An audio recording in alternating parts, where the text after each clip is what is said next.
Okay, this is a center out cast on, starting with 8 stitches. So you start by casting on 8 stitches on your double pointed needle. 5, 6, 7, 8. And then you're going to distribute these stitches onto 4 needles, and the solution that I'm doing is that it keeps the stitches from falling off. And what you do is you put 2 stitches onto a needle, and then you tuck that needle through your piece of scrap knitting, and then you put 2 stitches onto another needle, and once again you take that needle and you tuck it into your bit of scrap knitting. So you've got 2 needles at right angles. Turning it again, putting 2 stitches onto your piece of scrap knitting. Alright, this does take a little bit of manual dexterity, I admit it. And then you tuck that one in to the scrap.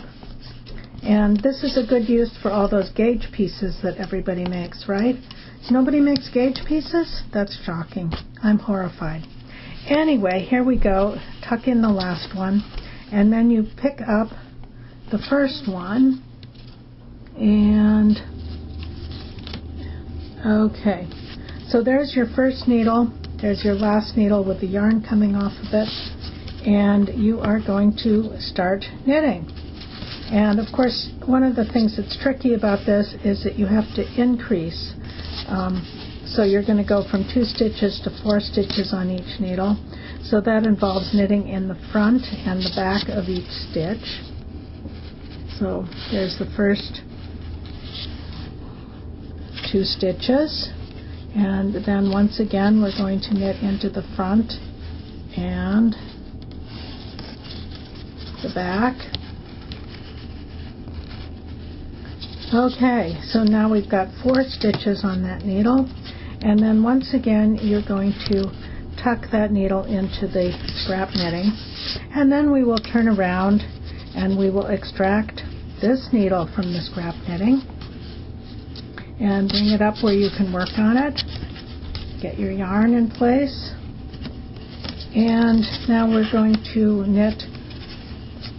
There we go. And as you can see, I have not had a single stitch fall off of any of the 4 needles.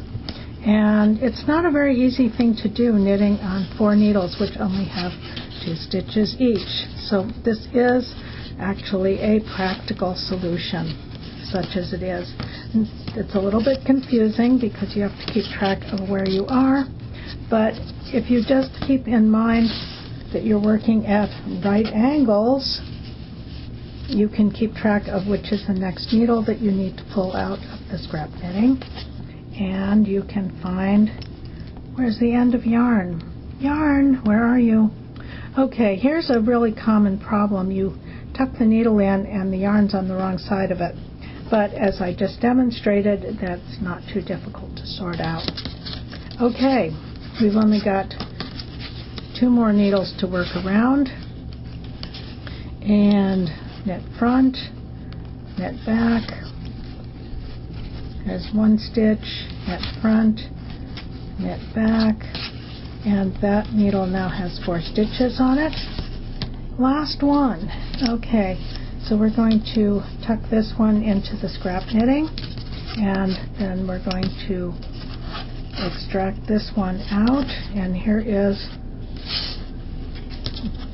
our yarn, and last set of stitches. Knit in the front, knit in the back, knit front. No, actually I knit in the back and the front, but it doesn't really very much matter. Turn it around so you haven't twisted your knitting, and there we've got it. We have 4 needles, each with 4 stitches.